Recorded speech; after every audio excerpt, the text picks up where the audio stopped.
On va laisser tout le monde s'installer. Bonjour à tous.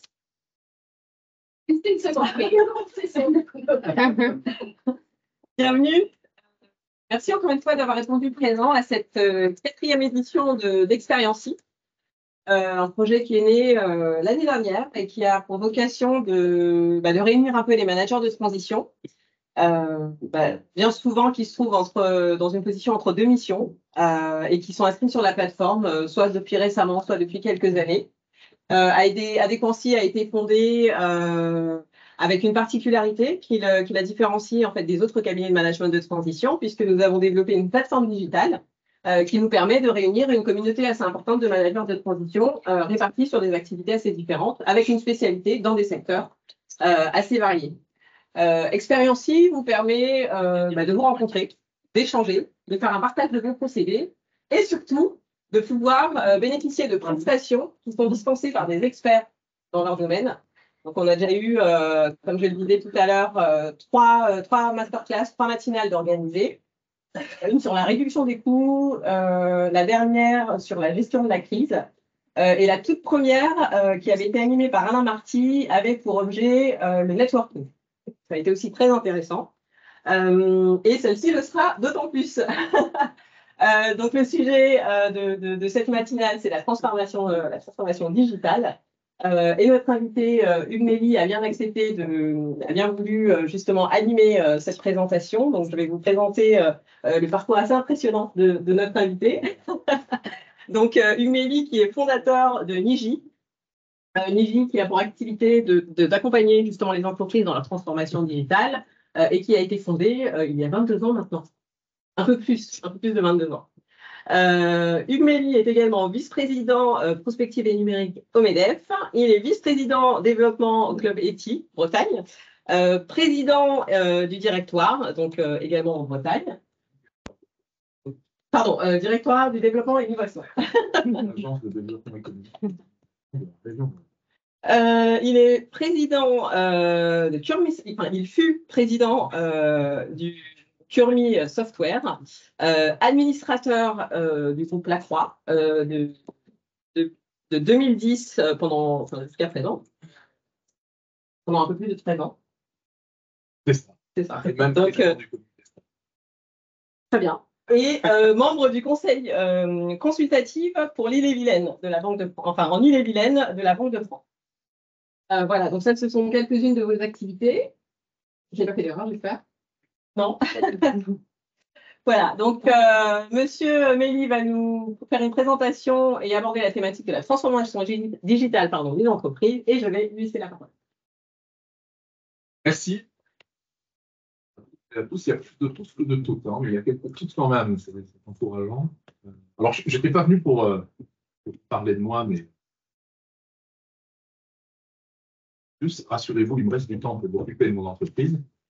Néanmoins, dans les choix fondamentaux que j'ai pu faire à la tête de cette entreprise, il y a eu celui d'être bien secondé. Ils sont de partager, en particulier de faire venir à mes côtés dès 2015 un directeur général délégué, avec lequel, bien qu'étant resté PDG de l'entreprise depuis longtemps en mode président DG, Chairman and CEO, transposé dans le genre de Shakespeare, à lui l'exécution quotidienne, l'exécution au sens large, la noblesse de l'exécution, et à moi, faire montrer en général un président qui peut regarder l'avenir, réfléchir à une stratégie moyen terme, faire du lobbying, partenaire à haut niveau. Il y a des places devant, si vous êtes bon élève, vous êtes attendu.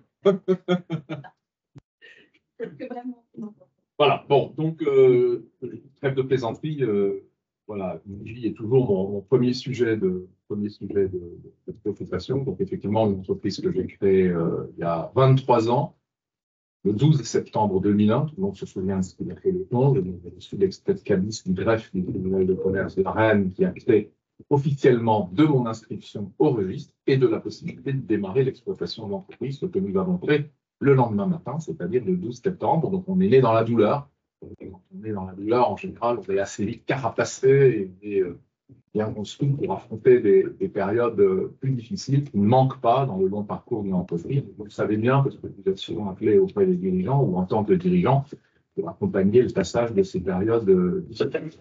Auparavant, j'avais passé 10 années dans un groupe franco-britannique technologie de l'information et de la communication, qui n'existait plus et que j'avais rejoint à la faveur d'une prise de participation après un début de carrière dans la fonction publique, le cas de mon employeur à vie.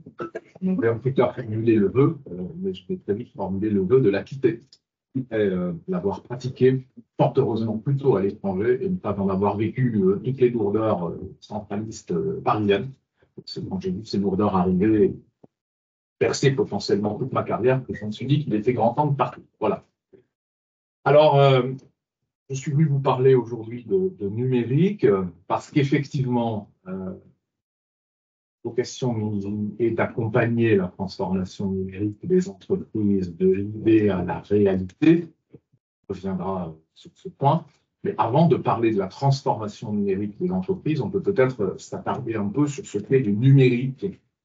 Parce que le numérique, c'est un mot magique, comme je le dis souvent, parce qu'il est unique pour embrasser des problématiques assez vastes, mais il a l'énorme inconvénient de se terminer par « hic », ce qui laisse souvent penser qu'il n'est que technique et informatique, ce qui n'est pas du tout le cas. Beaucoup de gens que vous croisez dans vos quotidiens professionnels sont encore ancrés dans l'idée que les problématiques numériques auxquelles ils ont à faire face sont des problématiques informatiques et qu'elles s'appréhendent sous un angle technique. Or, ce n'est pas vrai. Le numérique est quelque chose de beaucoup plus large que cela. Et c'est d'ailleurs pourquoi on lui préfère souvent la terminologie digitale, empreinte à la langue de Shakespeare. Alors, rassurez-vous, digital est à Shakespeare ce que numérique est à Molière. C'est vraiment bonnet blanc, blanc bonnet. Certains vous expliqueront que digital, c'est le tactile, le toucher des doigts, il n'y a rien de tout ça. C'est juste la transposition en anglais du français numérique. Ça a l'avantage d'être plus rond dans la bouche. Comme le sont d'ailleurs souvent les terminologies anglo-saxonnes. On les emprunte d'ailleurs souvent pour dire plus simplement des choses que la langue française conduit à dire de façon un peu abrupte, et ça a l'avantage de ne pas se terminer par « hic », ce qui donne effectivement la perspective que ça n'est pas que de la technique. Alors, c'est quoi le numérique? Le numérique, ce sont principalement deux convergences, deux univers. La convergence, c'est celle des usages et des technologies.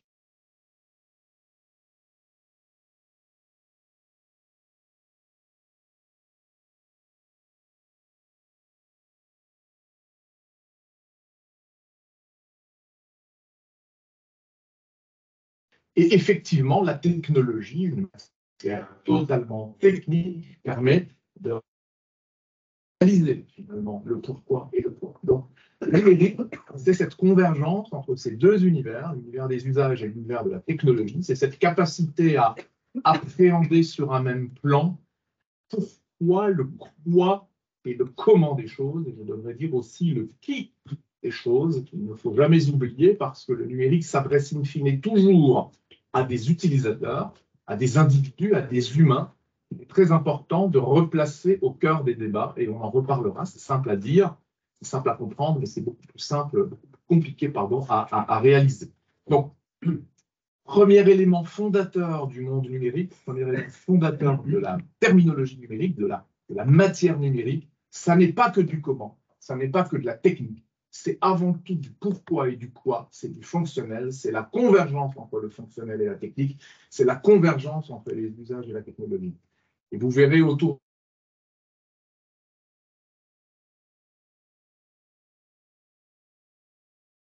de la technique échoue. Toute entreprise qui continue à penser parlera probablement, et j'espère que vous aurez des questions autour de ça. Le deuxième élément fondateur, le deuxième ingrédient clé du numérique, c'est la convergence de l'information et de la communication. Convergence, comme l'avait dit en son temps Jean-Marie Messier, des contenus et des contenants. La convergence, si on veut le dire de façon un peu plus basique, entre l'informatique, science de traitement de l'information, c'est la définition formelle de l'informatique, si vous regardez le petit Larousse ou si vous regardez ChatGPT, sciences de traitement de l'information, l'informatique, et les télécommunications, techniques ou technologies de transport, d'acheminement, de distribution de cette information.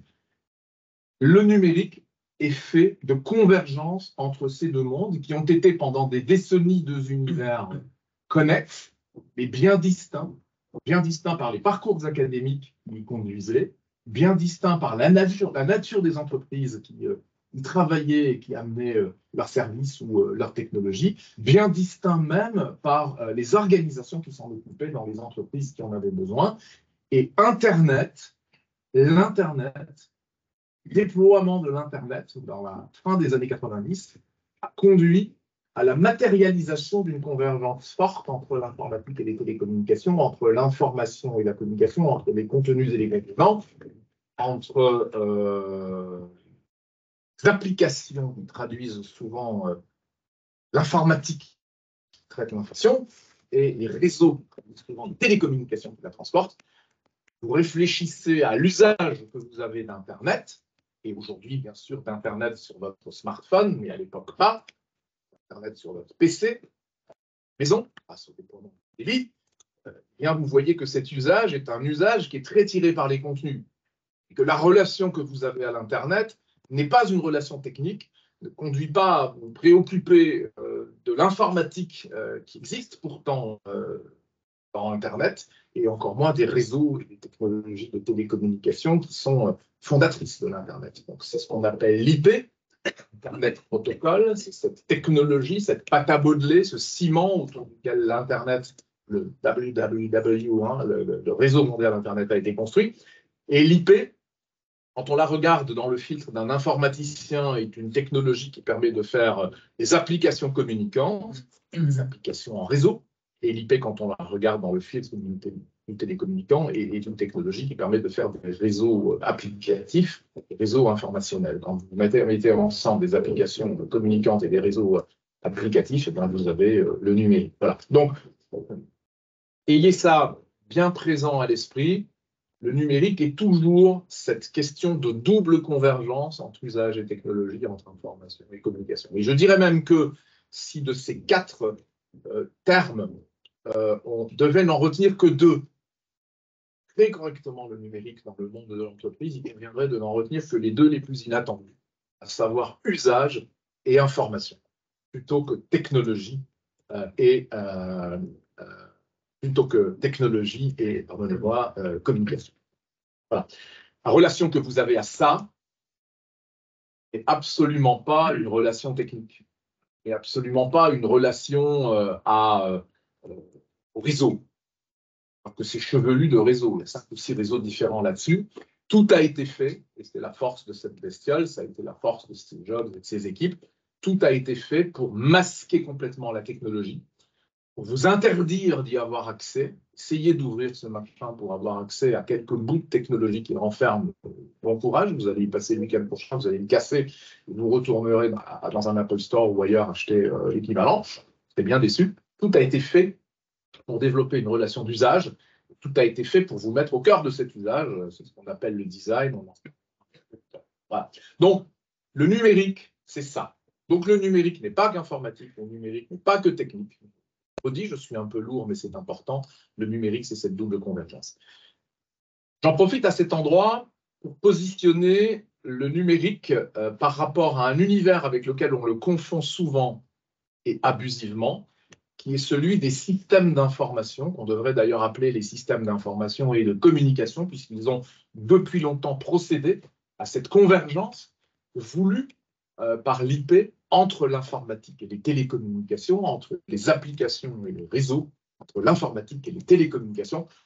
Il n'y a que dans des mondes aux missions très critiques, on a admis que les DSI, ou équivalents, direction des systèmes d'information, deviennent les DSIC, direction des systèmes d'information et de communication. C'est le cas, par exemple, des ministères régaliens, en particulier celui de l'Intérieur.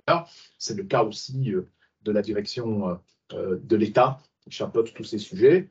Ailleurs, la DSI est restée la DSI, le SI est resté le SI, tout en embarquant, tout en faisant converger informatique et télécommunications. Mais pourtant, il y a une vraie différence entre systèmes d'information et de communication, dorénavant appelé système d'information. Il y a une vraie différence entre système d'information et numérique. La définition du système d'information, c'est l'outillage par l'informatique et les télécommunications des processus organisationnels de l'entreprise. Des processus organisationnels de l'entreprise. C'est donner des outils aux métiers de l'entreprise. C'est donner des outils aux processus organisationnels autour desquels ces métiers sont décomposés. C'est donner des outils aux tâches que renferment ces métiers. C'est l'automatisation par l'informatique de l'organisation de l'entreprise. C'est la définition fondamentale du DSI, c'est le rôle du DSI, le directeur, la directrice des systèmes d'information, et ça n'est que ça. Et on voit bien que le numérique se rapproche à quelque part de cet univers, parce qu'il est convergence entre informatique et télécommunication aussi, mais parce qu'il est en plus et surtout convergence entre usage et technologie, le numérique se projette dans l'entreprise bien au-delà du périmètre naturel auquel s'applique le système d'information et celui de l'organisation. Le numérique se projette beaucoup plus largement, et c'est de ça qu'on va parler. On va parler de transformation numérique de l'entreprise. Donc, c'est quoi la transformation numérique de l'entreprise? C'est toujours, quoi qu'il en soit, quelle que soit l'entreprise, quelle que soit sa taille, quel que soit son secteur d'activité, quelle que soit son empreinte géographique, quel que soit son actionnariat, quelle que soit sa gouvernance, quelle que soit son antériorité, quel que soit tout ce que vous voulez, c'est toujours 3 sujets que je vais vous partager dans un ordre qui vous apparaîtra logique, mais qui n'est pas nécessairement celui dans lequel les choses sont prises habituellement. Dans beaucoup d'entreprises, c'est même très rare que les choses soient prises dans cette logique-là. Pourtant, c'est la logique. Premier thème de la transformation numérique, premier vaste champ de la transformation numérique, c'est le suivant. Je ne commence pas par le mot par lequel je voudrais le résumer parce que ça ne vous plaira pas et je dirai après pourquoi ça ne vous aurait pas fait. Quel est l'impact du numérique sur la raison d'exister de l'entreprise? Sur quoi? Sur la raison d'exister. Oui, le numérique a toujours, dorénavant et depuis plusieurs années, un impact sur la raison d'exister de l'entreprise. Pas toujours au point de faire courir à l'entreprise le risque de perdre sa raison d'exister, comme ça avait été le cas pour Kodak, exemple dont on parle souvent, qui est un classique d'enseignement, notamment dans les écoles de management, qui était quasiment mort pour avoir refusé la perspective de transposition de sa matière, la photographie, dans le monde numérique, qui prenait d'ailleurs aujourd'hui son totalement numérique. Non, pas toujours au point de perdre sa raison d'exister, mais toujours au point de voir cette raison d'exister adaptée, transformée, peut-être à la marge dans un premier temps, et durablement, sans doute un peu plus fondamentalement. C'est l'impact du numérique sur la mission que se donne l'entreprise. Passer, par exemple, d'une mission qui est de vendre des produits matériels à des clients qui en deviendront propriétaires, à une mission qui est de fournir des services ô combien plus immatériels, puisque fournis à travers des interfaces numériques, on en parlera, qui servent l'économie de l'usage et auxquels on va s'abonner, avec lesquels on aura une relation de souscription. Et pas toujours au point de faire disparaître la vocation initiale qui est de manufacturer des objets matériels qui vont trouver propriétaire, mais au point de faire basculer progressivement l'entreprise d'une mission vers l'autre. Ça n'est pas parce que Michelin a proposé aux entreprises de transport routier de souscrire à des poules de kilomètres de roulage sur des sites spécialisés pour transformer le CAPEX nécessaire dans l'acquisition de pneus en OPEX beaucoup plus assumable dans l'utilisation de kilomètres de roulage, qui s'est arrêté de vendre des pneus. Il y a toujours des pneus sur les camions. D'ailleurs, j'avais eu autant.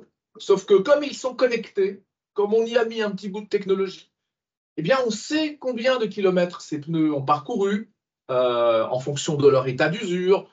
Et donc, on sait transposer la propriété du pneu en utilisation de ce qu'il permet de faire, c'est-à-dire roulage. C'est l'opexisation du CAPEX. La mission de Michelin envers les transporteurs routiers a donc progressivement changé.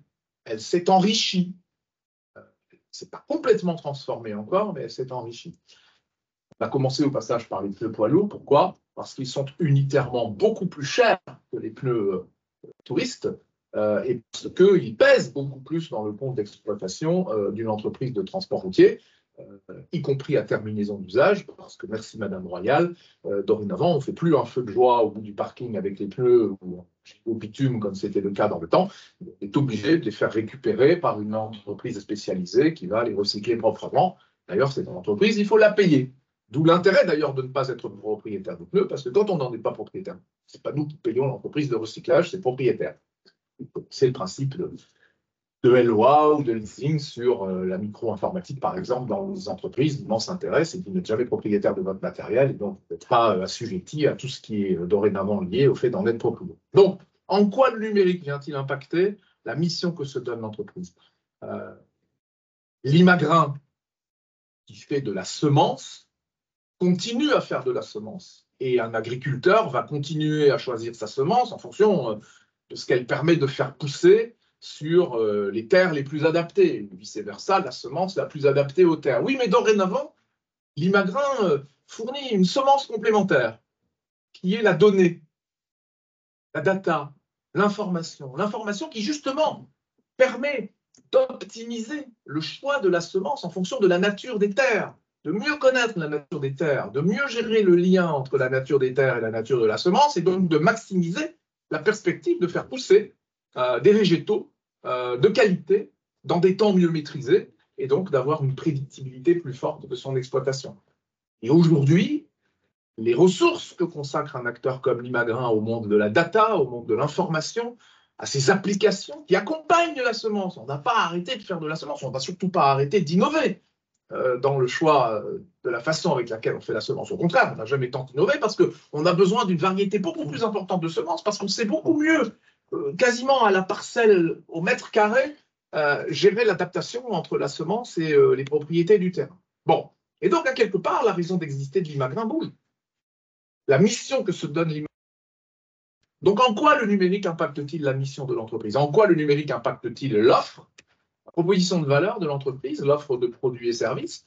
Je l'ai dit tout à l'heure, on est beaucoup autour de l'opexisation des CAPEX, on est beaucoup autour du passage de l'économie de la possession à l'économie de l'usage, on est beaucoup autour du développement d'une offre qui est dans un mix produit-service, bouge beaucoup avec le temps, c'est-à-dire qu'on a initialement une part majeure du produit, qui est souvent l'origine de l'entreprise industrielle, et en complément du service, des applications, de la data, et progressivement ceci prend une part beaucoup plus importante, et hop, l'équilibre s'inverse.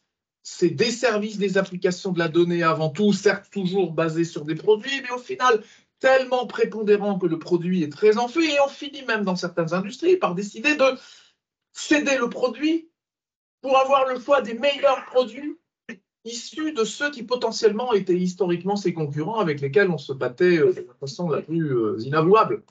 Donc, transformation de l'offre de produits et services. Regardez l'évolution du monde automobile, vous comprendrez tout de suite, moins en moins propriétaire d'une voiture dont on assume le coût total d'exploitation, dont on assume la logistique de gestion, de parking. Non, on est de plus en plus souscripteur, abonné à un service de mobilité qui est potentiellement un service de mobilité multivéhiculé qui garantit la bonne voiture au bon endroit, au bon moment pour le bon usage. Si je vais draguer en célibataire sur Remblai à la Baule, je vais prendre décapotable Rose Pinky et c'est sûr que je vais tomber les demoiselles. Si je pars en famille skier dans les Alpes, je prends un espace avec le gros coffre pour mettre les skis, les écrans sur les fauteuils arrière pour les gamins et le truc hyper sécurisé de partout parce que quand même c'est 700 km et il y a des risques d'accident. Et si je fais mon VRP une semaine à Paris, je prends une petite voiture que je peux garer aussi bien en longueur qu'en largeur et je l'utilise un peu comme une consommable, une voiture Kinex. Je ne donnerai pas de nom. Bon, voilà. Et pourtant, je n'ai pas acheté ces 3 voitures.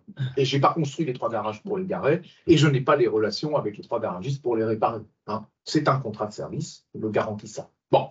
Donc, l'impact du numérique sur la proposition de valeur. L'impact du numérique, s'il y a des DAF et assimilés dans la boîte, dans la salle, sur les modèles économiques, ou à distance, sur les modèles économiques. Parce que vous comprenez bien qu'une fois qu'on a dit que le numérique impacte la mission, la raison d'exister, la proposition de valeur, alors le numérique impacte les modèles économiques. Et ça, il faut tous que vous compreniez, quelles que soient vos fonctions, que dans l'entreprise dans laquelle vous travaillerez, cette question d'impact du numérique sur les modèles économiques, elle est majeure. Elle est majeure parce que l'acte de pilotage économique de l'entreprise, l'acte de pilotage financier de l'entreprise, l'acte de reporting de l'entreprise et donc l'axe de dialogue avec les actionnaires est impacté. Beaucoup d'entreprises doivent leur performance économique et la qualité de leur relation à leurs actionnaires à la parfaite maîtrise d'un tout petit nombre de modèles économiques qu'elles exécutent depuis la nuit des temps et dont elles connaissent absolument tous les secrets, tous les détails, tout le fine-tuning, et donc on est capable de faire des prévisions qui en général sont fiables. Après, on peut avoir des raisons plus ou moins tactiques voilà, de ne pas dire exactement les choses, mais en tout cas, si on veut faire des prévisions économiques fiables, si on veut présenter à son actionnaire des prévisions fiables, vraiment on le peut.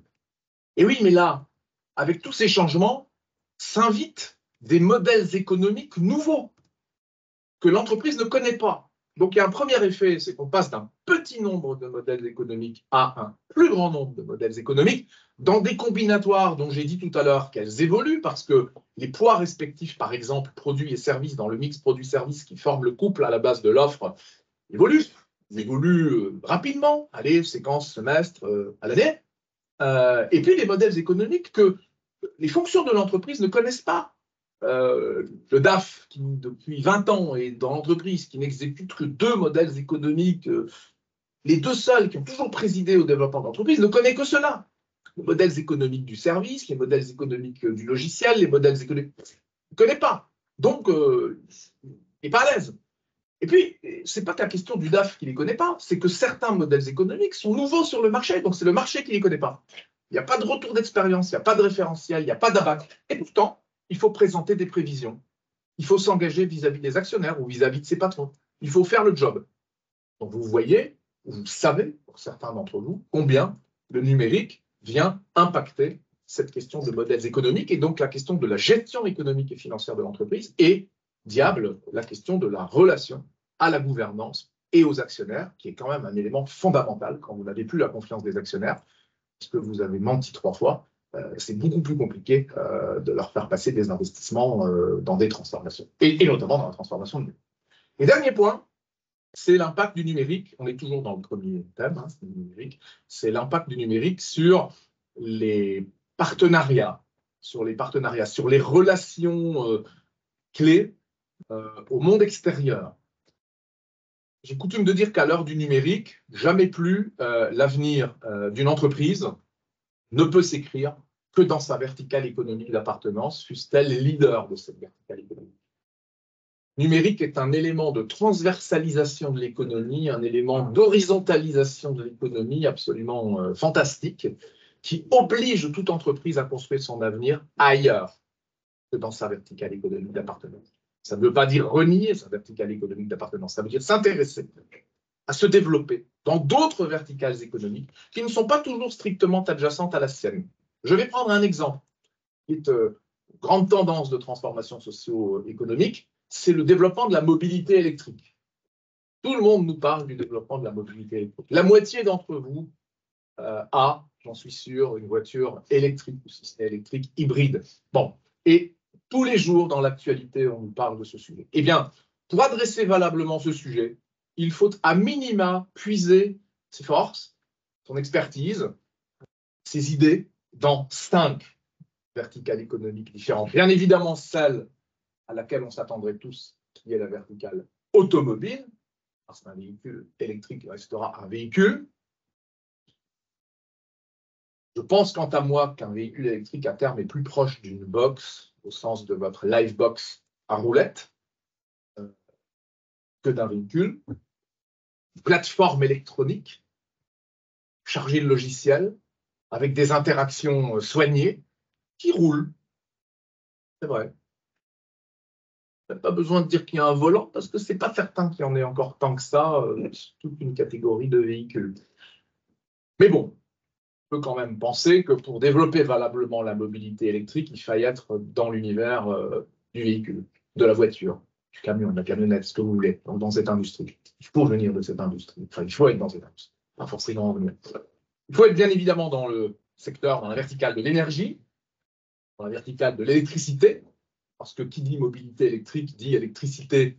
Et je vous passe les enjeux largement médiatisé, mal médiatisé d'ailleurs, autour de la gestion de l'énergie dans la voiture, les batteries en particulier, et les BMS, les Battery Management Systems, donc ces logiciels qui pilotent l'intelligence des batteries.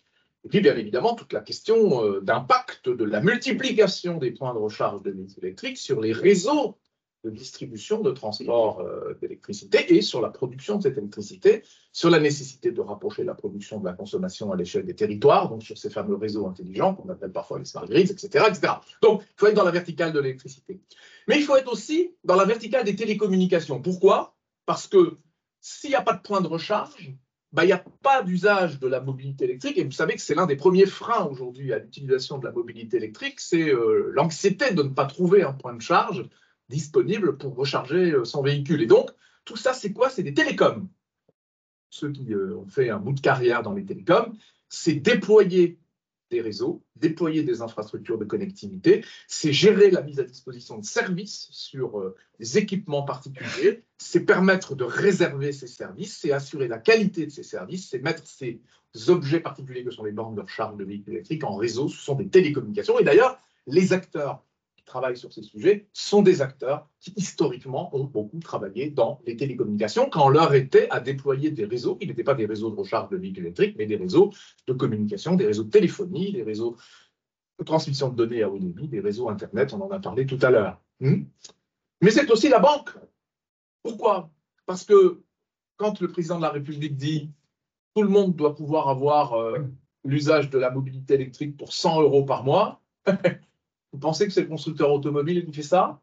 Vous pensez que c'est le fournisseur d'énergie qui fait ça? Vous pensez que c'est l'acteur de déploiement de l'infra ou de gestion de l'infra de recharge qui fait ça? Que nenni! C'est le job d'une banque de passer d'un modèle très CAPEX-driven à un modèle totalement OPEX-driven. Donc, pour faire la mobilité électrique, il faut aussi aller dans la banque. Il faut maîtriser cette capacité à passer d'un modèle à l'autre. Et si vous regardez les plans stratégiques d'un certain nombre de grandes banques, je n'en citerai qu'une, et celle qu'il a, je pense, le mieux mise en exergue et qui l'exécute aujourd'hui avec brio, c'est le Crédit Agricole, eh bien, vous verrez que dans la stratégie du Crédit Agricole, de la verticalisation, vous avez une sur les 5 verticales qui est clairement la mobilité. Et clairement, le Crédit Agricole investit lourdement aujourd'hui dans la mobilité, investit dans des hommes qui sont des professionnels de la mobilité, du monde automobile, de la commercialisation, du financement du monde automobile, et investit dans des relations stratégiques avec les constructeurs. Vous avez tous vu les relations entre le Crédit Agricole et Stellantis, et pas qu'en France. D'ailleurs, c'est né en Italie. Pour finir, il y a l'assurance. Pour finir, il y a l'assurance, parce que bien évidemment, assurer un service de mobilité, ce n'est pas la même chose qu'assurer une voiture. Assurer une voiture, c'est assurer un objet dont vous êtes perpétuellement propriétaire et usager. Assurer un service, c'est assurer quelque chose d'immatériel dont vous n'êtes absolument pas propriétaire et dont vous n'êtes potentiellement que temporairement usager. Et donc, il y a un bouleversement dans l'assurance autour de ce sujet de servicialisation. Et d'ailleurs, l'assurance va devenir une caractéristique du service. Une caractéristique intrinsèque du service, c'est-à-dire que vous aurez recours à un service qui embarquera comme caractéristique, au même titre que sa qualité, sa sécurité, son accessibilité, son assurance. Donc c'est une transformation profonde de ce monde-là. Mobilité électrique, transversalité, 5 secteurs. C'était juste pour illustrer qu'à l'heure du numérique, il faut savoir regarder de façon transversale. Et donc, le numérique a un impact sur la relation entre l'entreprise et les écosystèmes, et pas nécessairement ces écosystèmes, c'est-à-dire ceux qu'elle a parfois façonnés quand elle est tête de filière, tête de gondole, avec lesquels elle a travaillé, mais les écosystèmes.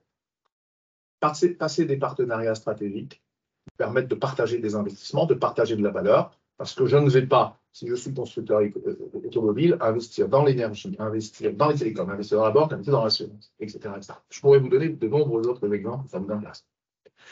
Une fois que j'ai parlé de la raison d'exister de l'entreprise, de la mission qu'elle se donne, de la proposition de valeur qu'elle développe, son offre de produits et services, des modèles économiques qu'elle exécute et des partenariats stratégiques qu'elle noue, je peux faire un wrap-up et utiliser un mot que je n'aime pas et que vous n'auriez peut-être pas aimé non plus, le mot stratégique. Donc, le premier thème de la transformation numérique de l'entreprise, c'est celui de l'impact du numérique sur sa stratégie. Et il n'y a pas de stratégie numérique. Il n'y a pas de stratégie digitale. Ça n'existe pas. L'entreprise a une stratégie. Mais cette stratégie se doit d'embarquer la perspective de l'impact qu'a le numérique sur ses composantes. Et là, on voit bien que ceux qui président à la réflexion stratégique, au choix de la stratégie, à la mise en place de la stratégie, ce sont les actionnaires, c'est la gouvernance, ce sont les directions générales, ce sont les directions de business unit et consorts, executive business owners, les Anglais. Point. Donc, ces gens ne sont pas à l'abri de la réflexion et de l'action sur la transformation numérique de l'entreprise, ils sont même normalement ceux par qui tout commence. S'il y a des DG de transition dans la salle ou à distance, bonjour, sachez que vous ne pouvez pas ne pas vous occuper de ça. Et j'aime beaucoup le propos d'une personne remarquable qui s'appelle Marianne Legnaud, qui est la présidente du directoire d'Enedis, qui dit, tellement établi, que dans l'agenda d'un CEO, Chief Executive Officer aujourd'hui, ça s'appelle un DG, un PDG, un président du directoire, tout ce que vous voulez, c'est 15% du temps, et du temps vrai, hein, du cœur de temps, qui doit être consacré aux questions du numérique. Ça peut paraître pas beaucoup, mais que les DG qui m'entendent réfléchissent au temps qu'ils consacrent effectivement, et on se rendra compte que beaucoup sont bien en deçà de ça. Bon, premier thème de la transformation numérique, l'impact du numérique sur la stratégie. Pour aboutir à une stratégie qui embarque vraiment le numérique, une vraie stratégie pour le développement d'entreprise. Deuxième thème, j'accélère parce qu'il est 35, c'est 39. C'est l'impact du numérique, il est plus facile, vous allez voir, sur le business. L'impact du numérique sur la route aux pépettes, comme je dis souvent. L'impact du numérique sur la génération de revenus. La top line est quand même clé dans l'entreprise.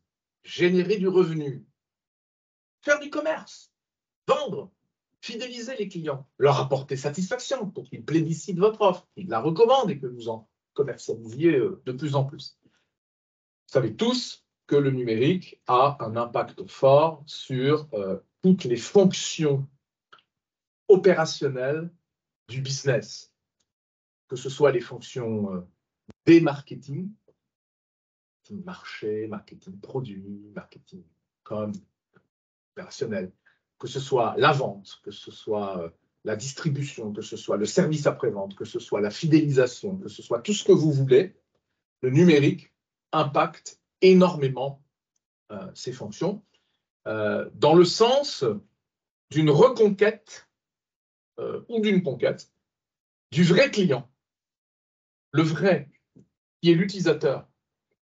Prenez une entreprise qui est dans l'équipement électrique de la maison, avec le temps dans la domotique, un Legrand, un Schneider Electric, ce n'est pas la part plus importante de son activité, un Hager, un Somfy ou un Deltador, c'est ma préférée. Qu'est-ce qu'on fait? On fait de l'électronique appliquée, on fait des boîtes, on fait des équipements. On vend à qui? À Rexel, à Sonepar, à Yes, à je ne sais qui encore, qui sont quoi? Des grossistes, des distributeurs spécialisés. Donc ces clients s'appellent Rexel, Sonepar, Yes et quelques autres. Et on leur livre des palettes de cam, on y voit, des boîtes. Et ces gens-là vendent à qui? À l'électricien, au plombier, au menuisier, qui le matin vient au comptoir de l'agence de Rexel, de Sonepar, avec sa petite clope, boire son petit café, avec la dame qui connaît par cœur, je caricature bien sûr, chercher une boîte de ça, une boîte de ceci, un truc pour faire ça. Qu'est-ce qui fait qu'il choisit du Schneider électrique plutôt que du Deltador, plutôt que du Legrand? Vous savez? La petite dame, elle est là pour tous. Elle est au comptoir de l'agence. Qui sait me répondre à ça vite? Pas du tout. La destination du voyage de fin d'année que vous gagnez en fonction du volume d'achat réalisé. Bah oui, si vous êtes parti aux Seychelles avec Hager l'année dernière, et que cette année, Delta Nord vous propose des Seychelles, vous n'allez pas faire de grands efforts pour acheter du Delta Nord. Bon, sauf si vous êtes tombé amoureux d'une Seychelloise. Bon, si vous rêvez depuis longtemps de visiter la Norvège et que Schneider Electric vous promet de vous emmener en Norvège, bon, vous allez faire le plein de Schneider Electric, même un peu plus qu'il n'en faut. Vous ferez du stock pour être sûr d'être en tête de palmarès. Bon. Et l'installateur en question, c'est toujours pas vous et moi dans nos maisons, appartements, dans nos foyers respectifs. Or, c'est bien vous et moi qui aurons une relation d'usage à la boîte que l'électricien ou le plombier ou le menuisier sera venu coller derrière le ballon d'eau chaude dans le garage ou à côté du tableau de distribution électrique dans le hall d'entrée ou à côté des cages à volets quand c'est des automatismes. Bah oui, ça fait quand même une sacrée route, ça fait quand même un sacré chemin entre l'entreprise dont on parle, Aguerre, Delta Nord, Le Grand, on n'est pas focalisé sur l'une d'entre elles, hein, c'est très proche, et puis celui et celle qui, au final, va faire le business, c'est-à-dire vous et moi, qui allons éprouver de la satisfaction, qui allons en parler positivement, qui allons acheter des compléments de gamme pour équiper de plus en plus la maison, contrôler les ouvrants, maintenant on va contrôler les alarmes, on contrôle les alarmes, maintenant on va contrôler les équipements de jardin, on contrôle les équipements de jardin, la piscine, le spa, le truc, maintenant on va contrôler, voilà, tout ce que vous... Bon. Le numérique permet cette reconquête de l'utilisateur final. Parce que le numérique permet d'aller tout de suite à l'utilisateur final à travers les réseaux et les applications dont on a parlé. Et vous savez bien que la domotique, c'est de plus en plus des applications que vous avez sur vos smartphones et qui vous permettent effectivement de faire fonctionner des choses à distance. Et ces applications, vous ne les avez que si l'entreprise de départ dont on a parlé, historiquement ancrée dans l'électronique, donc dans une approche extrêmement matérialisée des choses, fait l'effort de se transformer autour du logiciel, autour du numérique, pour aller vers ça. Mettant en péril, progressivement d'ailleurs, le vrai rôle des intermédiaires que j'ai cités, grossistes, distributeurs spécialisés et même installateurs. Et même installateurs. Parce que quand le couple produit-service vient à évoluer tellement vers les applications et vers les services, et donc vers le numérique, que finalement la part matérielle, celle qui était un peu compliquée à installer parce qu'il fallait visser des choses, il fallait tailler des câbles, vient à diminuer complètement, alors on est dans le do-it-yourself. On est dans la possibilité directe que vous avez, vous et moi, d'installer à la maison, en direct des choses. D'ailleurs, ça change même les canaux de distribution parce que où est-ce que vous allez, vous, quand vous voulez acheter des trucs pour la maison? Vous n'allez pas chez Rexel ou chez Sonépar. Vous allez où? Bien sûr. Et donc, ça change les équilibres économiques. Parce que la façon avec laquelle ces gens négocient vis-à-vis des entreprises de fabrication, c'est pas du tout, etc., etc. Je ne veux pas m'appesantir sur la domotique, qui n'était qu'un exemple pour illustrer ce que je veux dire. Ce que je veux dire, c'est que la deuxième thématique de transformation numérique de l'entreprise, après la première dont on a parlé tout à l'heure, qui est celle de la stratégie, c'est le business. Le business est baigné de numérique. Toutes les fonctions opérationnelles du business, de la route au pépette, revenu, qui est quand même clé, hein, quand on est à la tête d'une entreprise, est baigné de numérique, est baigné d'applications, est baigné de logiciels. Et vous le savez, c'est à quelque part la face émergée de l'iceberg de la transformation numérique des entreprises, c'est ce recours de plus en plus fréquent au numérique pour automatiser des campagnes de marketing, pour mettre en valeur de façon ô combien plus efficace des produits et des services, pour permettre la vente en ligne, l'e-commerce, pour etc., etc. C'était au final la partie la plus simple à appréhender parce que c'est celle qu'en tant qu'utilisateur, nous interfaçons tous, nous utilisons tous de plus en plus, c'est celle dans laquelle beaucoup d'entreprises, en particulier les entreprises qui ont une sensibilité forte aux consommateurs, en particulier les entreprises servicielles qui sont déjà beaucoup dans la dématérialisation de leur proposition de valeur, se sont engagées depuis 10 ans. Pendant que l'industrie tardait à enfourcher le cheval du numérique, et on va en reparler dans quelques temps. Le troisième thème, et le dernier, rassurez-vous, de la transformation numérique de l'entreprise, c'est le thème des opérations. Les opérations, operations, c'est l'exécution des métiers, l'exécution des fonctions de l'entreprise, c'est le fonctionnement interne de l'entreprise, ce sont les opérations.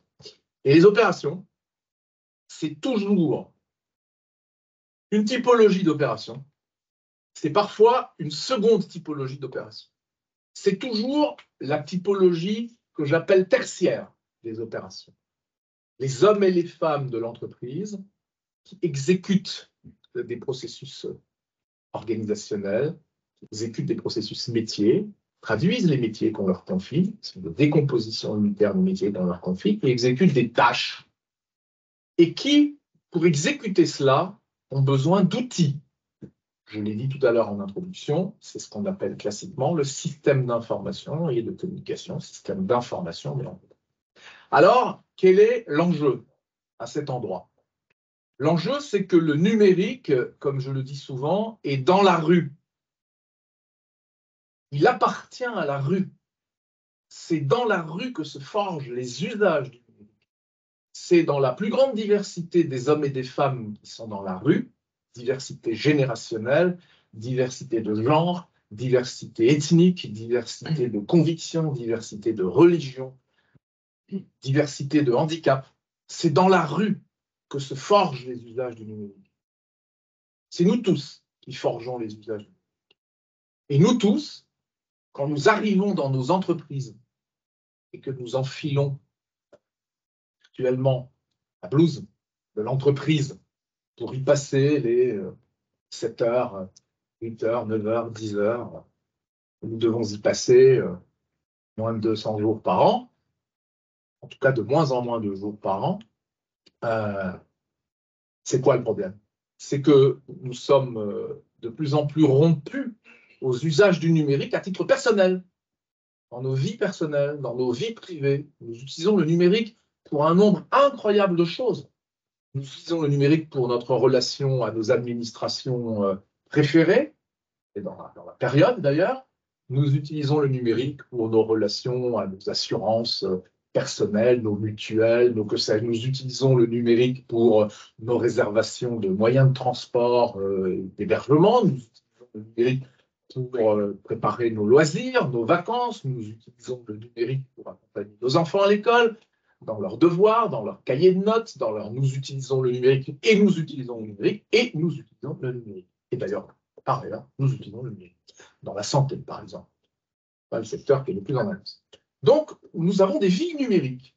Et il est totalement faux de penser que le numérique n'appartient qu'aux CSP+, issus des beaux quartiers de Paris, qui ont fait des belles études et qui ont entre 25 et 35 ans. C'est pas vrai. Ma maman, qui a 84 ans, utilise très très bien le numérique pour faire plein de choses dans sa vie à elle.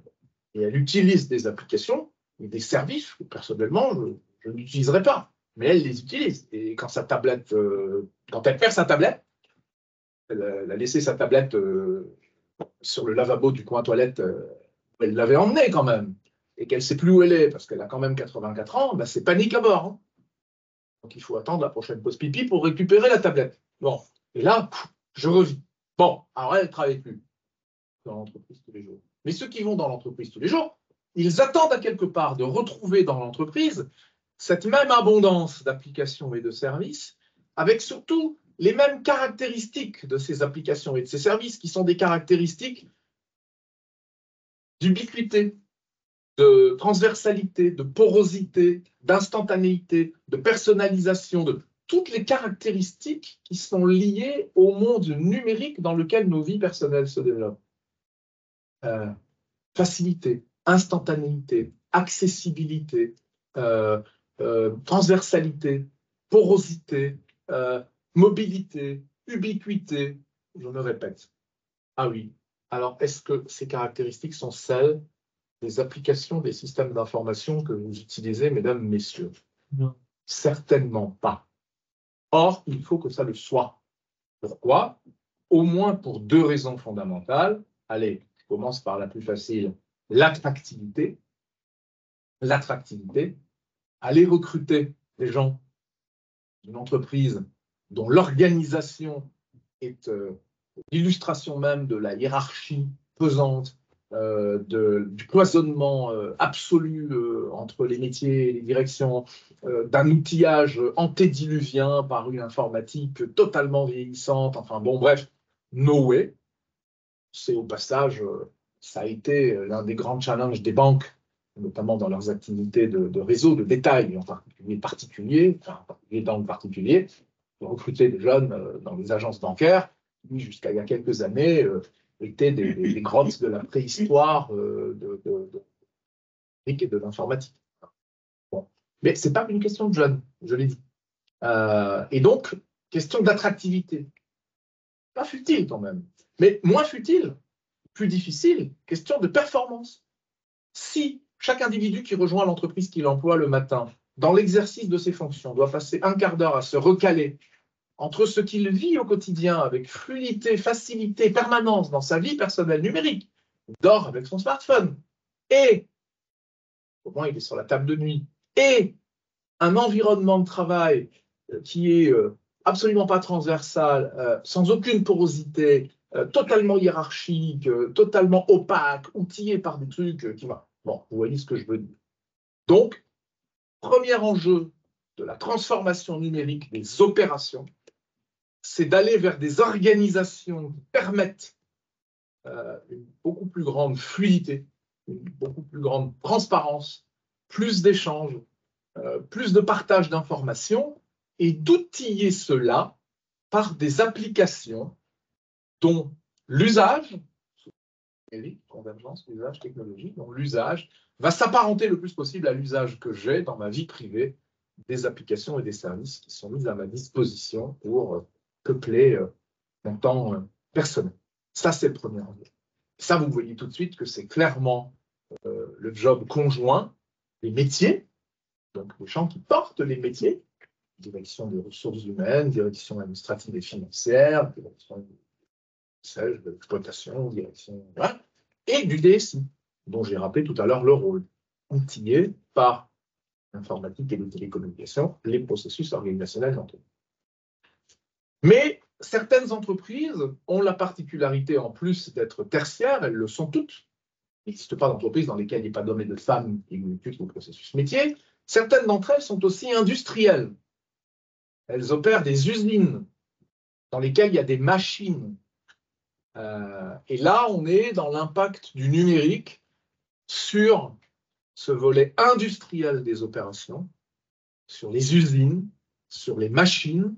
On a beaucoup médiatisé ça autour de l'usine 4.0, autour de l'industrie du futur.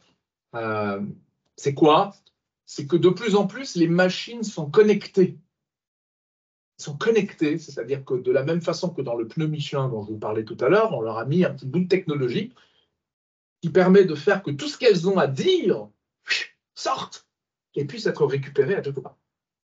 Et pour vous donner un exemple, un onduleur professionnel, un onduleur industriel, dans un onduleur industriel, vous avez 3600 points qui ont des choses à dire. Donc, à minima, un onduleur industriel, il a 3600 trucs à dire. Ça vaut la peine quand même peut-être de l'écouter.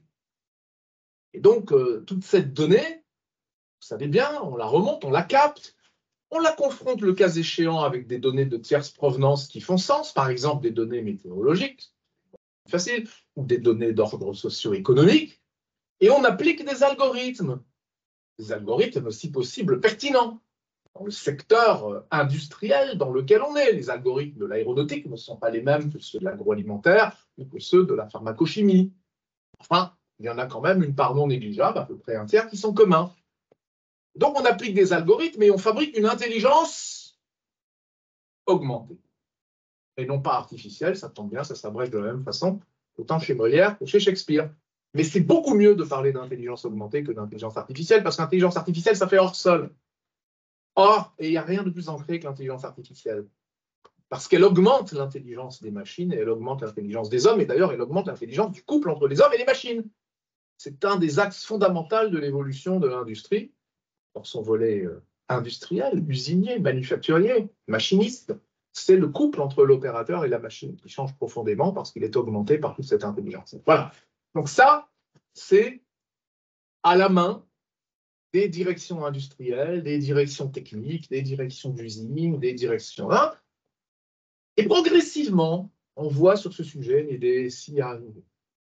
On voit un début de missionnement dans les entreprises industrielles des DSI, non seulement sur leur terre par définition de prédilection, qui est celle des processus organisationnels et de leur outillage, mais aussi sur le terrain industriel et industriel. Je résume. La transformation numérique de l'entreprise, c'est 3 sujets. L'impact du numérique sur la stratégie de l'entreprise, l'impact du numérique sur le business de l'entreprise, la façon avec laquelle elle fait le business, l'impact du numérique sur les opérations de l'entreprise, à la fois tertiaires et industrielles, lorsqu'elles existent. On voit tout de suite que le numérique concerne absolument toutes les fonctions de l'entreprise. Toutes les fonctions de l'entreprise, je l'ai dit tout à l'heure, les actionnaires, la gouvernance, les directions générales, pour ce qui est de la stratégie, les directions de business unit, les directions opérationnelles, les départements de services, les fonctions business, et elles sont nombreuses sur toute la chaîne pour le business, et toutes les fonctions métiers, toutes les fonctions spécialisées, qui portent parfois la spécialisation de l'entreprise dans un secteur, y compris la R&D, y compris dans la chimie, y compris lorsque on parle de transformation des opérations. En transverse de cela, nécessité de coordination des investissements, des choix technologiques, de la cohérence d'ensemble, de la planification au sens de la temporalité des choses, du numérique, pas toujours simple à réaliser. Historiquement, je l'ai dit, fonction bien définie pour le DSI, outiller l'organisation de l'entreprise, les processus organisationnels, point. Et donc, l'impact du numérique sur la stratégie, bof. L'impact du numérique sur le business, bof. L'impact du numérique sur l'industrie, bof. Alors, l'impact du numérique sur le business y est arrivé depuis quelques années parce que le business, c'est aussi beaucoup d'applications, c'est aussi beaucoup de bases de données, c'est aussi beaucoup de systèmes d'information, c'est aussi beaucoup de traitements d'information. Ça s'apparente bien à l'univers des systèmes d'information internes de l'entreprise. Allez, on va dire que depuis 5-6 ans, le DSI a embrassé aussi la question de l'impact numérique sur le business, en plus de l'impact du numérique sur les processus organisationnels et la façon avec laquelle ils sont outillés, et progressivement, comme je l'ai dit juste avant, l'impact du numérique sur l'usine, l'industrie, d'autant que les enjeux en matière de cybersécurité, cybermenaces, cybercriminalité sont énormes, encore plus sur l'outil industriel que sur l'organisation tertiaire, et que le DSI est traditionnellement le dépositaire des expertises et des responsabilités dans le domaine de la sécurité des systèmes d'information et par extension donc dans le domaine de la sécurité des systèmes industriels d'information ou des systèmes d'information industrielle ou de la transformation numérique de l'industrie. Bon. En revanche, sur la stratégie, c'est encore le parent pauvre. C'est encore extrêmement rare que le DSI soit vu dans l'entreprise comme point d'appui, support à la réflexion stratégique quant à l'impact du numérique sur tout ce dont j'ai parlé tout à l'heure, la raison d'exister, la mission, la proposition de valeur, le développement économique et le partenariat stratégique. Et c'est comme ça qu'on a vu fleurir, de façon assez différente et parfois très maladroite dans les entreprises, des fonctions complémentaires, des fonctions additionnelles, de Chief Digital Officer, de directeur du numérique, de que sais-je encore. Comment savoir quelques entreprises, les plus modernistes, celles dont les directions générales, sans doute, se sont bien emparées du numérique, et comme le dit Marianne Legnaud de Nélis, ils consacrent au moins 15% de leur agenda, qui ont fusionné les fonctions de DSI avec celles de direction du numérique, en choisissant à la tête de ça une personne qui ne soit pas que dans le comment, qui ne soit pas que dans la technique, qui ne soit pas que dans l'informatique, comme ça a malheureusement souvent été le cas pour les DSI, mais qui soit aussi dans les usages, qui soit aussi dans l'information, soit aussi dans le fonctionnel, comme j'ai dit tout à l'heure que c'était nécessaire quand on aborde. C'est encore assez rare. Voilà, on voit aussi que pour adresser valablement toutes ces transformations, il faut avant tout s'intéresser au pourquoi et au quoi des choses, donc à la dimension fonctionnelle des choses, à la dimension métier des choses, à la dimension économique des choses, et que ça n'est clairement pas qu'une question de technique et de mise en œuvre et de comment. C'est ce que j'ai rappelé tout à l'heure. Et c'est pourquoi d'ailleurs, je ne suis pas venu vous parler de Niji. Niji a fait ce choix d'être à la fois un cabinet de conseil, qui traditionnellement est très tourné vers le pourquoi et le quoi des choses, vers les enjeux, vers les problématiques, vers le fonctionnel, qui agit avec les fonctions fonctionnelles et stratégiques de l'entreprise. L'agence de design, parce qu'il faut mettre l'utilisateur au cœur de tout ça, et c'est très compliqué, c'est une matière extrêmement subtile que de mettre l'utilisateur au cœur de tout, parce qu'on n'a pas toujours tous les utilisateurs sous la main, donc ce sont des métiers qui appartiennent à la psychologie, à la sociologie, à l'anthropologie, à l'ethnologie. C'est le design de l'interaction, c'est le design des émotions, c'est le design des expériences, et ce sont des gens qui strictement rien à voir avec ceux qu'on trouve classiquement dans le métier de conseil. Ils sont plutôt des gens issus d'écoles de management, de commerce et de parcours fonctionnels et stratégiques, ou des gens qu'on trouve dans la réalisation, dans la mise en œuvre technique, qui sont plutôt des gens ancrés dans la technologie, éventuellement ingénieurs, et pas toujours. Donc vraiment le design, une agence de design, de l'interface, l'ergonomie, c'est absolument clé. Vous avez tous téléchargé des applications sur vos smartphones que vous n'utilisez jamais parce qu'elles sont inutilisables. Vous êtes encore nombreux à vous dire quand vous rentrez dans une voiture que vous ne savez pas par quel bout prendre le problème pour allumer les phares ou ouvrir la trappe d'essence tant qu'il y en a encore, parce qu'on parlait de mobilité électrique tout à l'heure, mais c'est pas grave, il y a une trappe quand même pour brancher la recharge. Donc l'ergonomie est quand même une matière difficile. Et puis vous savez aussi que dans le monde numérique, parce qu'il y a plein d'exemples autour de vous, la face émergée de l'iceberg du design, c'est bien évidemment le design visuel, artistique, le parti pris créatif, la notion des formes et des couleurs, l'effet waouh qu'un certain nombre de dispositifs, notamment grand public, peuvent porter. Donc une agence de design pour bien faire ces sujets, et puis bien évidemment une entreprise de réalisation technologique pour donner vie aux idées, avec nos parpaings, nos gourdis, notre ciment ou nos pâtes à modeler à nous, qui s'appelle le logiciel, et la maîtrise des technologies de connectivité. Je n'en ai pas parlé, mais dans un monde connecté, la maîtrise des technologies de connectivité est quelque chose d'extrêmement important, et notamment dans la transformation numérique de l'industrie que j'ai un peu évoquée, où les machines sont connectées, ou n'importe qui qu'elles le soient, avec les bonnes technologies de connectivité, parce que dans le monde industriel, dans les usines, vous le savez mieux que moi, pour ceux qui un peu baigné là-dedans, vous avez d'énormes contraintes matérielles, logistiques, magnétiques, électriques, que sais-je encore, qui font que vous ne pouvez pas communiquer avec n'importe quoi. Voilà. Donc, nécessité pour réussir une transformation numérique, de s'appuyer sur, d'avoir les compétences de un cabinet de conseil, une agence de design, une entreprise de technologie, en les faisant véritablement travailler ensemble pour être capable d'aller vite et de façon cohérente et à la réalité. C'est ce qu'on appelle l'agilité, souvent dans les entreprises. Vous entendez souvent parler du mode agile. Pourquoi a-t-on conféré, je terminerai là-dessus, pourquoi a-t-on conféré aux légendaires startups un pouvoir transformant des entreprises au point que nos idylles et naïvement pensé qu'en mettant des startups au cœur des grands groupes, on allait d'un coup d'un seul transformer les grands groupes et les rendre agile, c'était bien sûr complètement idiot, mais ce n'est pas une idiotie près.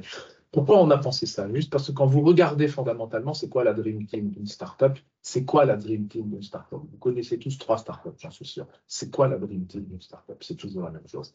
C'est quelqu'un qui sort d'une école de commerce ou de management. Il va regarder le pourquoi et le quoi des choses. Il va regarder le marché, il va regarder la dimension fonctionnelle, il va regarder le business, qui va prendre les choses par le pourquoi et le quoi, parce qu'il a été éduqué à ça. C'est lui en général qui aura dit voilà, on va adresser ce problème sur le marché. Parce que là, il y a un problème sur Doctolib, ce truc sur le marché. C'est une personne issue d'école de management de commerce. C'est en général un designer qui va faire que l'interface à laquelle le produit et ou le service objet de la startup restituera sa valeur ajoutée, soit une interface sympathique, utilisable, efficace, de sorte à ce que tout de suite on embarque des utilisateurs, potentiellement clients, et qu'ils nous recommandent. On a cité pendant longtemps les exemples de Airbnb et de Blablacar, et je ne sais pas quoi encore, pour illustrer qu'on pouvait faire des choses tellement pratiques, efficaces, agréables avec le numérique. Donc maintenant, il faut s'en occuper. Et puis c'est en général un ou deux tech, un ou deux ingénieurs, ou personnes issues de filières d'enseignement supérieur technique, universitaire, qui vont coder, qui vont mettre en œuvre avec les logiciels et les technologies de connectivité le produit et le service pour donner une visibilité, faire un POC, Proof of Concept, un MVP, un post-release et la proposition de valeur. C'est ça la Dream Team d'une startup. C'est pourquoi et le quoi, porté par le premier profil, le qui, porté par le second, et le comment, porté par le dernier. Et celui qu'on oublie souvent, ça fera sourire ceux qui ici sont plutôt de background DAF, c'est le combien. C'est pas grave, l'argent coule à flot sur le haut des bilans, donc tout va bien. C'est juste en train de changer. En tout cas, c'est ça qui fait dire à certains que quand on met ça, au cœur d'une grande entreprise, alors instantanément, on transforme l'entreprise et on la rend beaucoup plus agile. Parce qu'effectivement, l'entreprise a besoin de s'organiser de cette façon. L'entreprise a besoin de faire que ceux qui portent le pourquoi et le quoi, ceux qui éventuellement s'intéressent au qui, et ce serait bien qu'ils soient de plus en plus nombreux, ceux qui maîtrisent le comment, travaillent ensemble, de concert, à la définition et à la réalisation d'une même idée, qui est celle de la transformation numérique. Voilà, et Luigi est un peu une start-up à l'échelle. Nous sommes 1400, et donc on peut accompagner l'entreprise dans ce domaine. Merci de votre attention. Place aux questions.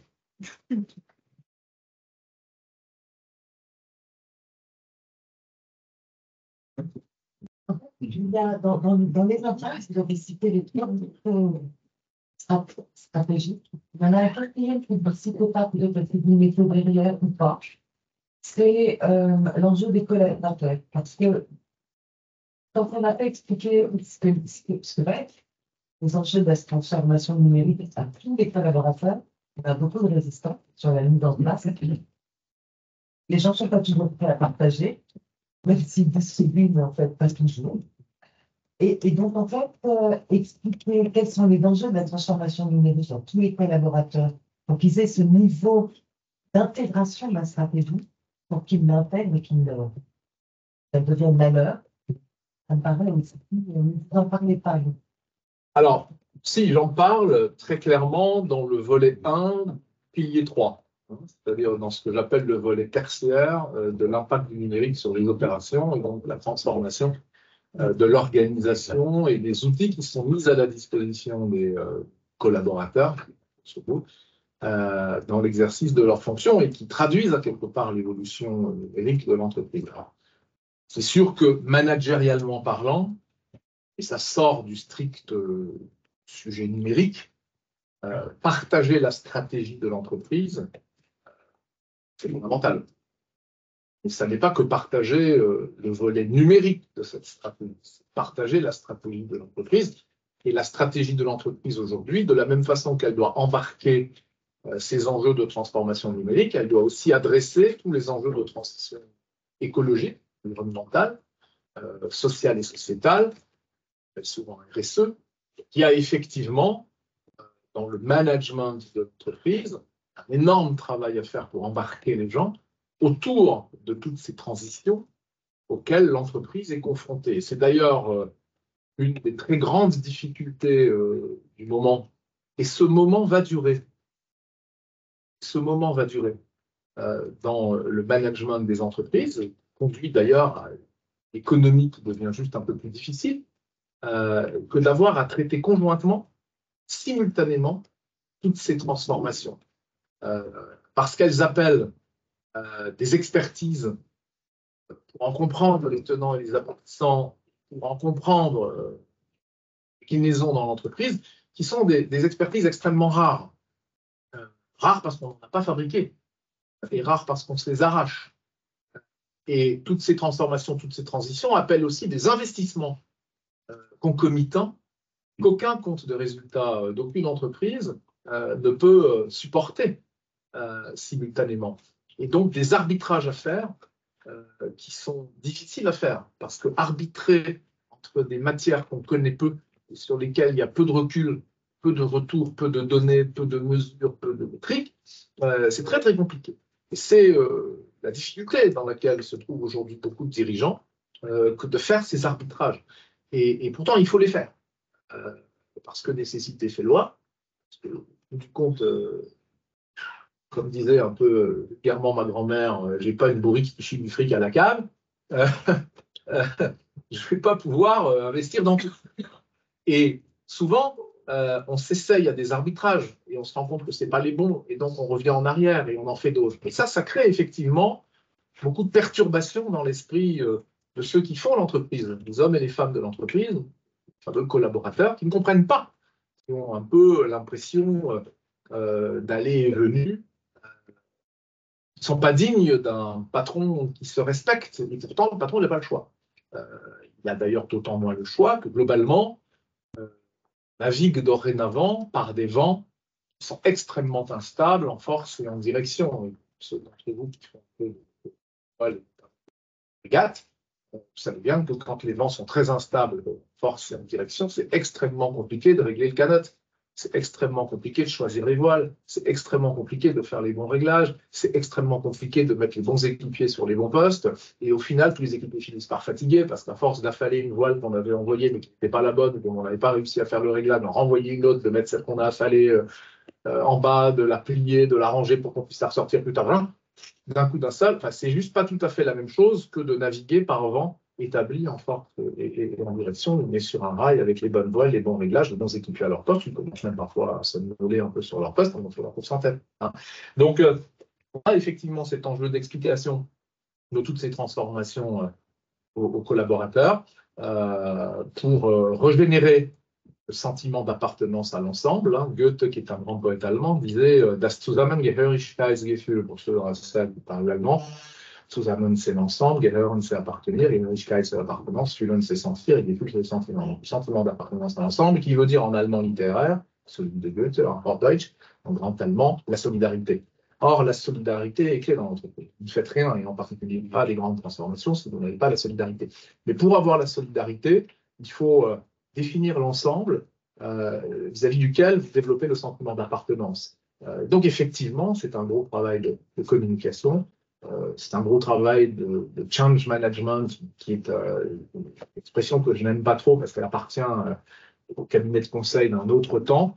Et le numérique, d'ailleurs, au passage, peut aider grandement à partager sur tous ces changements, sur toutes ces transformations, parce que le numérique, justement, s'il est bien mis en œuvre au titre du volet 1, pilier 3, permet de recueillir l'avis des gens, de partager l'information, de mettre les gens en communauté, de les faire avoir des idées conjointement et collectivement. Et voilà. Donc, ça permet d'aller vers un autre management de l'entreprise, vers un management plus moderniste. Non, je suis d'accord avec vous, enfin, je rejoins le socle, je pense, premier de votre remarque, de votre question, c'est que la transformation numérique dure, qui peut aboutir à des changements rapides de modèles économiques, par exemple, et donc à quelque part de l'agencement des métiers, c'est-à-dire la disparition de certains métiers et l'arrivée brutale d'autres, avec rareté des expertises et donc rareté des gens, et donc tous ceux qui sont là, nécessité de travailler beaucoup plus, l'organisation totalement différente de l'usine, autour de cette usine 4.0, et col bleu, deviennent de plus en plus des cols gris, voire des cols blancs. Ça, c'est des choses un peu dures. Quand vous êtes patron d'une usine Stellantis, vous êtes Martin Commandeur, patron de l'usine de Rennes, par exemple, et à la vitesse à laquelle Carlos Tavares le lui suggère, vous devez transformer tellement votre outil de production que les gens sont perdus, et que les sous-traitants que vous avez derrière vous, au passage, parce que vous travaillez aussi beaucoup avec des ETI, les PME, les de sous-traitance ne savent plus suivre, parce que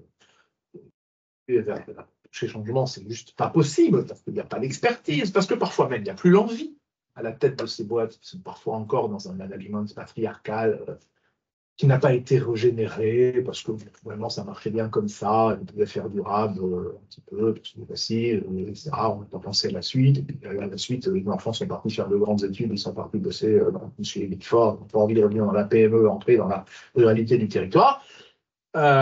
Oui, tout ça, c'est compliqué. Et c'est passionnant. Là, c'est le président de l'Agence de développement économique de la région Bretagne qui vous le dit, parce que la région Bretagne est une région de TI, de PME, de TPE industrielles, entrées dans des chaînes de sous-traitance vis-à-vis de très grands industriels tête de gondole comme Naval Group, comme celui que je viens de citer et d'autres.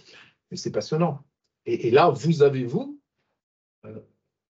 manager de transition, énormément de choses à apporter par vos expériences, et aussi parce que finalement, vous avez la liberté de ton, la liberté de parole pour arriver dans les entreprises et suggérer, la minima suggérer, ensuite faire.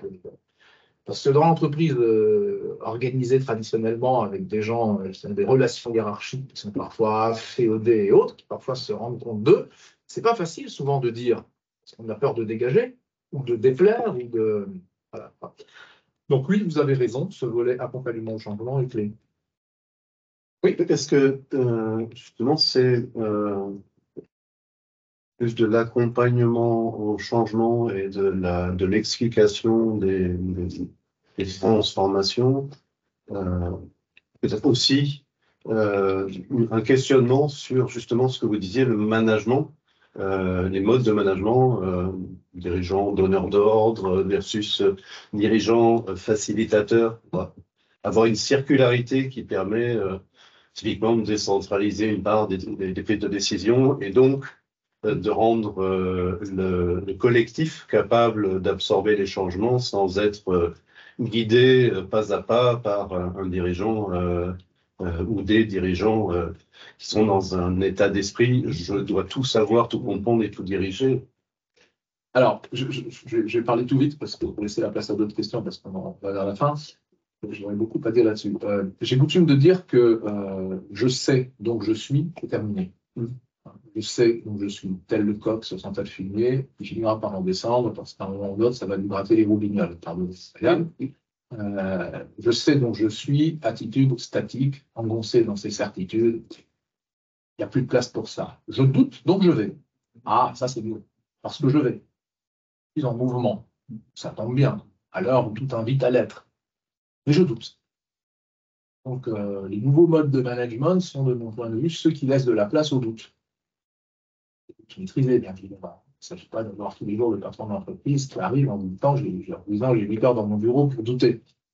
Mais en tout cas, descendre du piédestal, descendre du tas de fumier, quand ça commence à gratter, parce que je sais dont je suis, c'est statique et c'est fini. Ça tue la mise en mouvement des entreprises. Et la seule façon de mettre en mouvement des entreprises, c'est d'accepter le doute au sens de l'écoute, au sens de l'écoute large, au sens de toutes les antennes qui sont dehors et qui vont capter autour de soi, dans l'entreprise, mais à l'extérieur aussi, notamment chez les parties prenantes,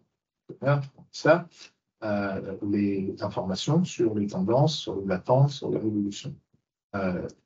On voit de plus en plus d'entreprises qui s'essayent à des modèles de management différents autour notamment de la transformation numérique.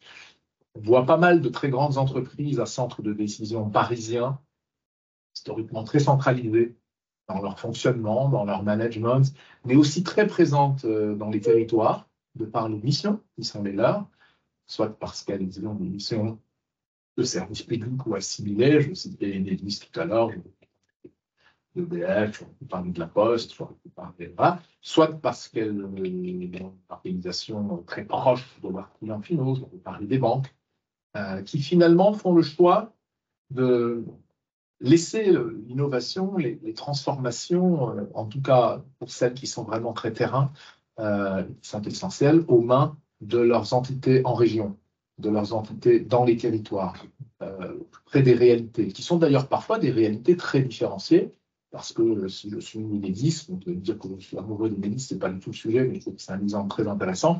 La façon avec laquelle j'exécute ma mission de service public dans les Alpes n'est pas tout à fait la même que la façon avec laquelle je l'exécute en Bretagne ou dans le nord de la France. Il y a des particularités climatiques, météorologiques, infrastructurelles, etc., qui sont pas du tout pareilles. Et ce que je vais pouvoir inventer comme transformation, comme idée, comme application, comme service nouveau en Bretagne, dans le fond du Finistère, quand ça souffle à 200 km/h, c'est pas la même chose que ce que je vais pouvoir inventer à 3500 mètres d'altitude dans les Dames de Pont. Bon, on se comprend. Et ensuite, on ramasse ça en centrale, on valide, on industrialise, on le justifie, on interface le cas échéant à un existant qui ne peut être que central parce que c'est des données, par exemple, et on le redéploie de façon générale en région. Donc oui, aujourd'hui, les entreprises s'essayent à plein de modèles de management de la transformation différents. J'en profite pour vous inviter à considérer un sujet dont je n'ai curieusement pas parlé, c'est sans doute parce qu'il a occupé toute ma journée d'hier, c'est celui de l'intelligence artificielle, et en particulier de l'intelligence artificielle générative, parce qu'il y a beaucoup de confusion entre les deux. L'intelligence artificielle existe depuis bien longtemps, l'intelligence artificielle générative est un phénomène beaucoup plus récent. Regardez autour de vous, regardez chez vous, regardez dans vos fonctions, ce que l'intelligence artificielle générative, en particulier, amène comme transformation. Vous serez extrêmement surpris. Et vous nous direz que vous êtes responsable d'un périmètre métier, fonctionnel, ou globalement d'une entreprise, vous ne pouvez pas passer à côté de ça. Vous êtes absolument obligé d'intégrer ça.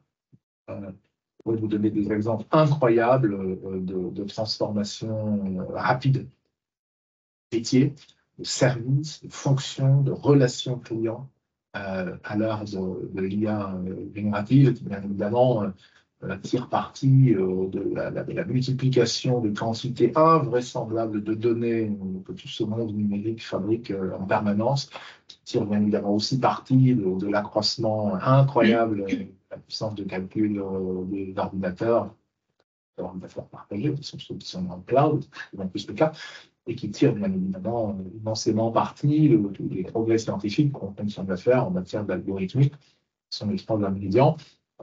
Et vous ne pouvez pas imaginer ce à quoi pensent les entreprises aujourd'hui, sur quoi une société comme la mienne travaille aujourd'hui en matière de transformation par la data et par l'IA générative. Les impacts sont absolument colossaux sur l'organisation des entreprises. Et là, il y a des enjeux d'accompagnement très très forts, parce que vous avez des gens qui craignent de perdre leur job, à ce titre d'ailleurs. Il y en avait d'autres qui euphorie totale de voir instantanément leur job tellement augmenté par ces technologies et les bon usages qu'on peut en faire, que d'un coup, d'un seul, les ailes. Voilà. Il y a, on aurait pu faire une conférence dédiée à ça, un sujet important. J'ai vu une main se lever. Oui, bonjour, Jérôme Merulin, moi je me suis plutôt dans la communication, donc je m'intéresse un peu à la façon dont vous présentez tout ça. Et en tant manager de transition, on demande aussi d'être très lucide.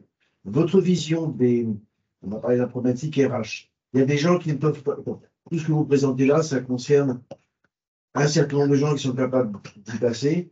Est-ce que vous pensez qu'il faut accepter qu'il y ait un déchet, c'est-à-dire qu'il y a des gens qui ne rentrent pas là-dedans et qui n'ont plus leur place, en fait, et qui pensent très différemment? Ou est-ce que vous pensez que pour les managers, il y a vraiment moyen d'embarquer tout de même, et quitte à ce que ça retarde le processus?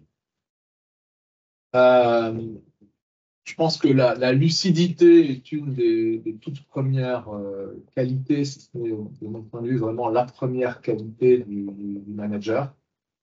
Hein, donc être lucide, ce que les choses sont et ce qu'elles ne sont pas, et ne pas dire qu'elles sont ce qu'on voudrait qu'elles soient, ne pas se raconter des histoires. La lucidité est un puissant carburant pour le développement d'une entreprise. Elle est portée au plus haut niveau de l'entreprise tout le temps, surtout, c'est très puissant. Moi, j'attache beaucoup d'importance à la lucidité. Et donc, peut-être lucide quant au fait qu'effectivement, il y aura des déchets. Il y a déjà des déchets. Il ne faut pas se raconter l'histoire. La question est plus de savoir dans quelle proportion, quels secteurs économiques ça touche plus que d'autres, quelle transformation on peut faire de ces personnes qui sont arrivées en décalage fort, finalement, l'accompagnement peut faire. On a un immense enjeu de rénovation de la formation formation initiale, mais aussi formation professionnelle, ce pays, système de formation qui est à 100 millions d'années-lumière d'avoir embrassé tous ces enjeux. Je peux vous dire que dans certains de nos métiers, ce ne sont pas ceux auxquels vous seriez tenté de penser comme ça, pas à la devinette. Je ne dirais bien sûr pas quels ils sont. Dans certains de nos métiers, on a acté déjà depuis pas loin d'une année, on ne recruterait plus et plus jamais de compétences de tel type. C'est pas lequel. Je dois la primeur de cette communication à minima à des instances de leur présentation du personnel. Mais on a acté qu'on ne recruterait plus. D'ailleurs, on ne recrute plus. C'est pas très compliqué de le voir. Sur quelques compétences, quelques métiers particuliers, pas trop éloignés de la matière qui est la nôtre d'ailleurs. Et continue à voir les plus beaux établissements d'enseignement supérieur de la place, pardonnez-moi la vulgarité de l'expression, baigner sur les trottoirs des milliers de jeunes formés à ces métiers. Et quand on prend la peine, parce que c'est le rôle sociétal d'un chef d'entreprise, d'aller discuter avec les gouvernances de l'établissement, y compris parfois gouvernance publique, en matière, les établissements sont souvent publics, on passe pour des zombies. Parce qu'on a juste affaire à des gens qui sont les coqs sur leur tas de fumier, que j'évoquais tout à l'heure, et visiblement, ils les ont bien carapacés parce que ça n'a pas encore commencé à les gratter.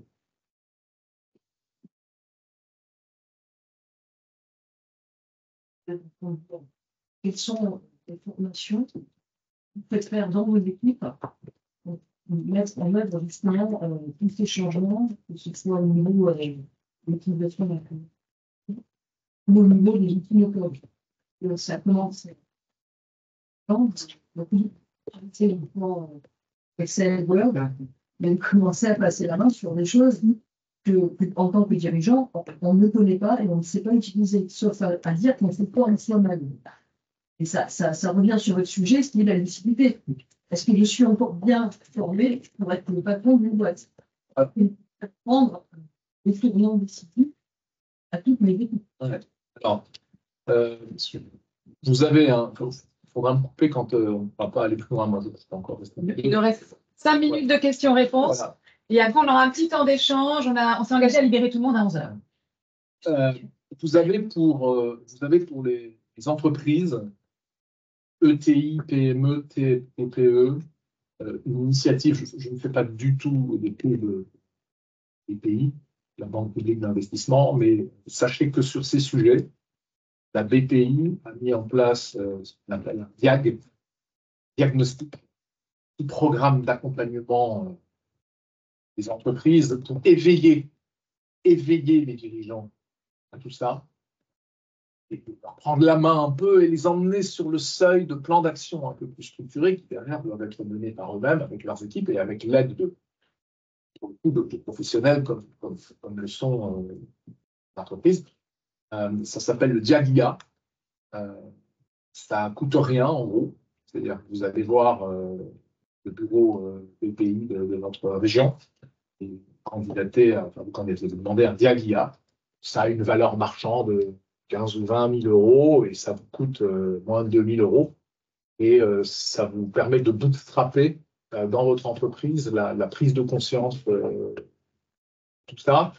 Et ce diag n'est bien évidemment pas fait par des gens de BPI capables de faire ça, c'est des gens professionnels des services de banque, de financement, d'investissement et que sais-je encore.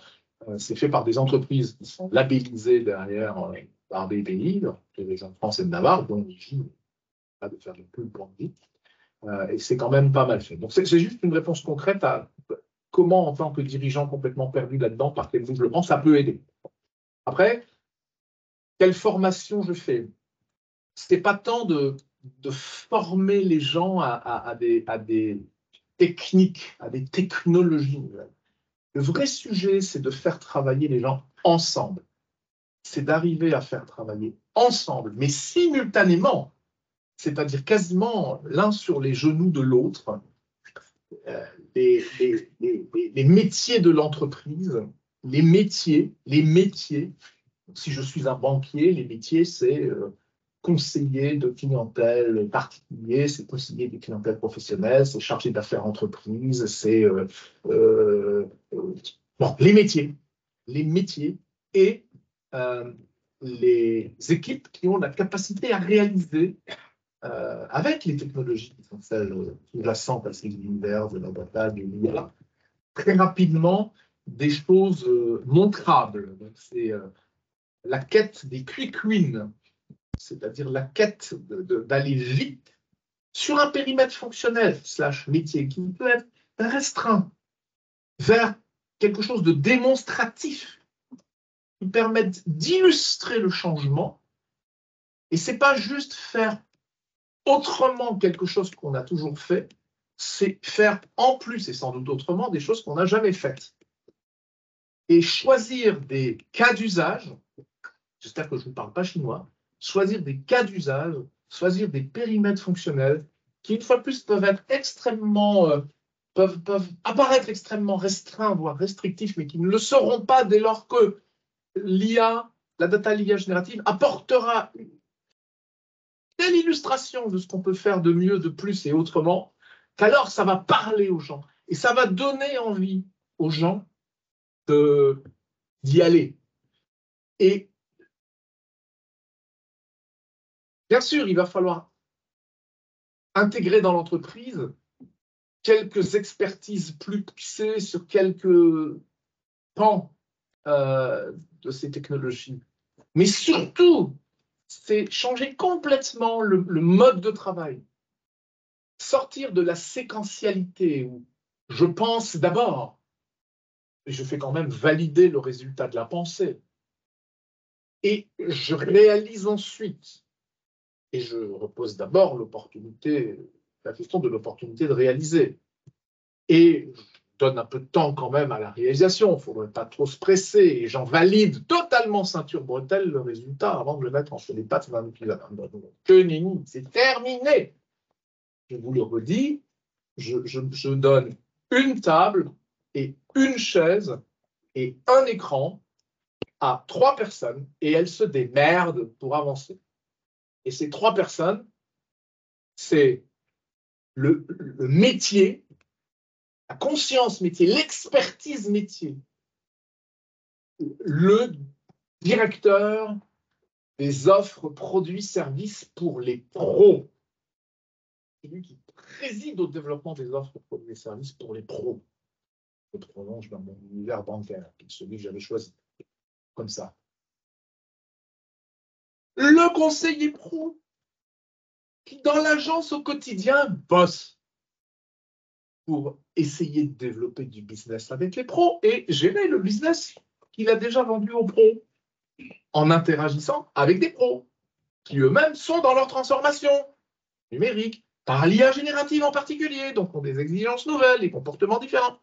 Et le techos, donnez-moi l'expression, le tech, qui lui va savoir coder, allez, hein, on fait du no-code, coder, utiliser les bons modèles, les MML, les trucs et machins. Je ne veux pas vous envahir avec des terminologies technologiques dont je ne suis d'ailleurs pas à titre personnel un grand expert, mais l'entreprise en a quand même quelques centaines. Et vous me sortez dans 3 semaines, au plus tard, un truc qui incarne la transformation par l'IA générative de la fonction de conseiller pro sur le... Voilà. Coûte que coûte. Et je suis là. Si à quoi que ce soit, vous m'appelez. S'il y a une panne d'électricité, s'il y a une panne de réseau, si vous commencez à vous taper dessus, si l'odeur de l'eau de toilette de votre voisin ne vous plaît pas, si vous m'appelez. Je suis à votre service, le chef. Hein. Vous. Voilà. Donc, ce n'est pas tant de développer des formations nouvelles, c'est entraîner des modes de fonctionnement nouveaux et les pérenniser dans le temps. C'est-à-dire qu'une fois qu'on a fait ça, on ne renvoie pas les 3 personnes, chacune dans son bureau, avec la porte fermée et des épaisseurs de moquette différentes selon les grades, et si possible des étages bien éloignés les uns des autres, pour que surtout on ne se croise que dans l'ascenseur en allant à la cantoche. Vous voyez ce que je veux dire? Et c'est ça les vraies transformations. Alors, je n'ai probablement pas répondu à toute la question. Le no-code, c'est la même illustration, hein.